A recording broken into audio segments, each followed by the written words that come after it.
रिमझिम पावसात तापीला विसर्ग. प्रकाशात सारंगखेडा बॅरेजचे दरवाजे उघडले. नदीकाठच्या नागरिकांना सतर्कतेचा इशारा.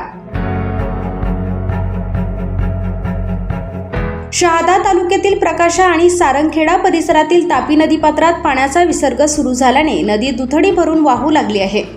जळगाव जिल्ह्यातील हतनूर धरण क्षेत्रात झालेल्या पावसामुळे पाणीसाठ्यात वाढ झाली असून धरणाचे 4 दरवाजे उघडून सुमारे 5368 क्युसेक पाण्याचा विसर्ग सुरू करण्यात आला आहे.